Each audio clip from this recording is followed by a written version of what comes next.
በዱር አራዊት ዓለም ውስጥ ለውጥ ሁል ጊዜ በታላቁ ውጊያ ወይም በደም መፋሰስ አይመጣም።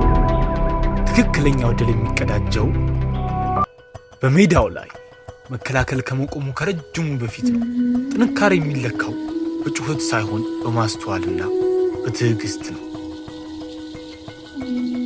ግልገሎችና ወጣት አንበሶች በሳሩ በትኩረት ይመለከታሉ። ዓለምን የሚያጠኑት በዝምታ ነው። እያንዳንዱ ድንበር፣ እያንዳንዱ የጠላት ይዞታ በዝግታና በለሰለሰ ሁኔታ ይፈተናል። ሳይንቀሳቀሱ ዓለምን መቆጣጠርን ይማራሉ። በዚህ ሰዓት ማንም ጥቃት አይሰነዝርም፣ ማንም ጦርነት አላወጀም።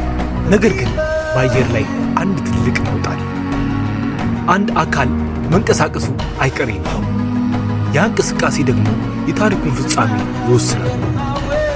ንጉሥ መሆን ማለት ሁል ጊዜ መጮህ አይደለም። ንጉሥ መሆን ማለት መቼ መንቀሳቀስ እንዳለብህ ማወቅ ነው። ምክንያቱም በዱር ውስጥ ዝምታ ራሱ ቋንቋ ነው።